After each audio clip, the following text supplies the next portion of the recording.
বাংলাদেশের সবথেকে পুরনো এবং সবথেকে বিখ্যাত বাজার হচ্ছে এই ভাসমান বাজার, যার বয়স হয়েছে প্রায় 1 থেকে 150 বছর। এই বাজারটা পুরোটাই মেলে নৌকার উপরে, শাকসবজি থেকে শুরু করে চাল ডাল নুন এভরিথিং সব পাওয়া যায় নৌকার উপরেই। এই ভাসমান বাজারের লোকেশন হলো বরিশাল জেলার বানারীপাড়া উপজেলার বৈঠাকাটা গ্রামে। ভাসমান এই বাজার সপ্তাহে 2 দিন মেলে, শনিবার এবং মঙ্গলবার। দূর দূরান্ত থেকে কৃষকরা তাদের ফসল এই বাজারেই নিয়ে আসে।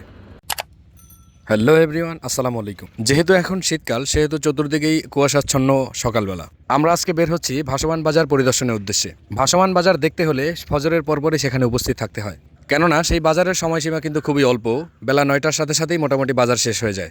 তো খুব ভোরে একেবারে গাড়ি পাওয়া মোটামুটি মুশকিল, তারপরেও আমরা ছোট্ট একটা টোটো পেয়েছি। টোটোতে করে আমরা সোজা চলে গেছি বৈঠাকাটা বাজারে। তো বৈঠাকাটা বাজারে এবারটাতে একটা মসজিদ বরাবরই রয়েছে একটা ঘাট, খেয়া ঘাট, আর ওপারেও রয়েছে কয়েকটা ঘাট।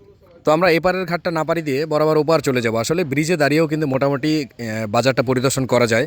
তারপরে হচ্ছে একেবারে কাছে গিয়ে দেখার মধ্যে একটা মজাই আলাদা। তো আমরা সামনের দিকে এগোচ্ছি বাজারের সৌন্দর্য উপভোগ করার জন্য। শীতের সকালে আমাদের মনে হয় যে সকালবেলা ঘুম থেকে উঠতে বেশ খানিকটা কষ্টই হয়ে যায়, কিন্তু সেখানে গিয়ে দেখলাম সেখানকার বাজার মোটামুটি শেষ প্রান্তে। এটা খুবই দুঃখজনক ছিল আমার জন্য, কেননা সেখানকার কৃষক যারা রয়েছেন তারা কিন্তু একেবারে ভোরবেলায় কাজ শুরু করে দেয়। তাদের কাছে এই শীত তাছাড়া প্রাকৃতিক দুর্যোগ তেমন কোনো প্রভাব ফেলে না, কেননা তাদের এই কাজ করতেই হবে।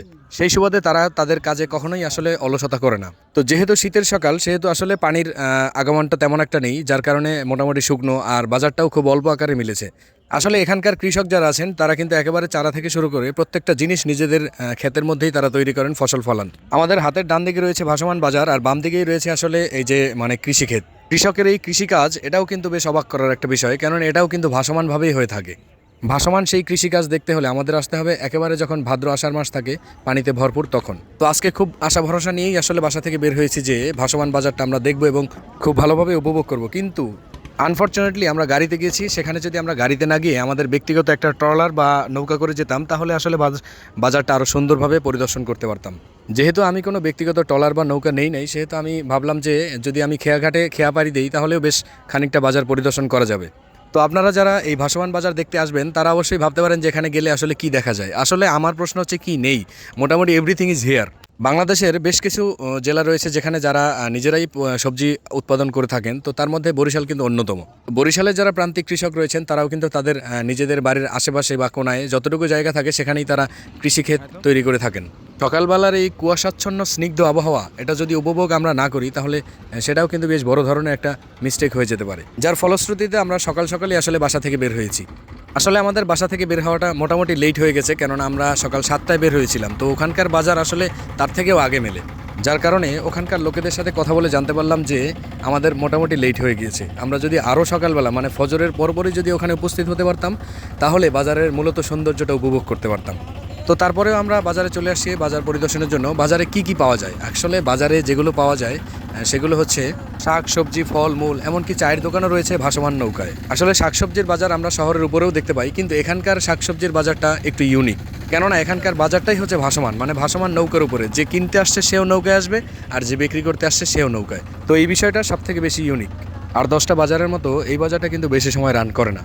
খুব ভোরবেলা এই বাজারটা শুরু হয় এবং রোদ ওঠার সাথে সাথে এই বাজার শেষ হয়ে যায়। এর অন্যতম একটা কারণ হচ্ছে এখানে খুচরা বিক্রেতার পাশাপাশি পাইকারি বিক্রয় হয় বেশি, যার কারণে পাইকারি বিক্রয় যারা করেন এবং যারা ক্রয় করেন তারা কিন্তু খুব ভোরেই কিনে তারপরে সেগুলো বিক্রির উদ্দেশ্যে দূর দূরান্তে ছুটে চলে যায়। এখানে এরকম জাহাজ বোঝাই করে শাকসবজি ফলমূল এগুলো বাংলাদেশের দূর দূরান্তে নিয়ে যাওয়া হয় বিক্রির জন্য। সেখানকার সবথেকে সুন্দর দৃশ্য হচ্ছে একেবারে তাজা শাকসবজি। আমরা যারা শহরে শাকসবজি ক্রয় করি সেগুলো কিন্তু এই গ্রামাঞ্চল থেকেই উঠে আসতে আসতে সেই শাকসবজি অথবা ফলমূলের চেহারা কিন্তু তেমন একটা ভালো থাকে না। কিন্তু আপনারা যখন এই ভাসমান বাজারে আসবেন তখন যে শাকসবজিগুলো দেখবেন সেগুলো একেবারে টসটসা, তাজা, গাছ থেকে পেরে একটু আগেই নিয়ে এসেছে। বরিশালে কিন্তু অনেকগুলো জিনিস রয়েছে যেগুলো একেবারেই দেশ বিখ্যাত। সেগুলোর মধ্যে অন্যতম একটা সুন্দর এবং মজাদার ফল হচ্ছে মরমা। এটাকে ফল বলার অন্যতম একটা কারণ হচ্ছে এটা এমনিতেও খাওয়া যায়, আর সবজি হিসাবে রান্না করেও খাওয়া যায়। সবজি হিসাবে রান্না করে খেতে যেমন মজা, এটা কিন্তু এমনিতে কাঁচা বিট লবণ দিয়ে খেতেও কিন্তু ভারী মজা। তো সেখানে যে সবজি বাজার মেলে তা কিন্তু নয়। এই যে এখানে আমরা দেখতে পাচ্ছি, এখানে হচ্ছে কুড়ার বাজার, চালের যে কুড়ো থাকে সেই কুড়োর বাজার। প্রত্যেকটাতে কিন্তু পার্ট বাই পার্ট আলাদা করেই আসলে বাজার সৃষ্টি হয়, কিন্তু সবগুলো যখন একসাথে দেখা হয় তখন কিন্তু বেশ বড় আকারে একটা বিশাল বড় বাজার দেখা যায়। ভাসমান বাজারের পাশেই হচ্ছে বৈঠাকাটা বাজার। আসলে বৈঠাকাটা বাজারে আমরা উঠে যেটা দেখলাম, এই যে দেখো স্পষ্ট টসটসে ফুলকপি, ওলকপি, গাজর, তারপরে হচ্ছে বিটকপি, পাতাকপি, আলু, সিম, পেঁয়াজ ইত্যাদি। এগুলো যখন এভাবে টসটসে দেখা যায় তখন মনে হয় যে রান্না করে কখন খাবো, এগুলো কাঁচাই আসলে খাওয়া শুরু করে দিই। যদিও শীতকালীন বেশ কিছু সবজি রয়েছে যেগুলো কাঁচা উপভোগ করা যায়। বিখ্যাত সবজিগুলোর মধ্যে আরও একটা হচ্ছে মেটে আলু, যেটা একেবারেই মাটিতে হয়, অন্য কোথাও আছে বলে আমার মনে হয় না। তো এভাবে নৌকা বা ট্রলারে করে ভাসমান বাজার উপভোগ করার যে একটা মজা বা আনন্দ, সেটা কিন্তু আপনি ভিডিওর মাধ্যমে পাবেন না। আপনি যদি সশরীরে আসেন তাহলে সব থেকে বেশি উপভোগ করতে পারবেন। ভাসমান বাজারের এই সৌন্দর্য উপভোগ করতে হলে আপনাদের অবশ্যই আসতে হবে বৈঠাকাটা এই ভাসমান বাজারে। সুজলা সুফলা শস্য শ্যামলা আমাদের এই প্রাকৃতিক বাংলায় প্রত্যেকটা জিনিসের রয়েছে বৈচিত্র্য। বাজারটাও কিন্তু তার থেকে আলাদা নয়, বাজারও কিন্তু আসলে বৈচিত্র্যপূর্ণ। কোথাও কোথাও দেখা যায় উঁচুতে, কোথাও রয়েছে পাহাড়ে, আবার কোথাও রয়েছে নদীতে।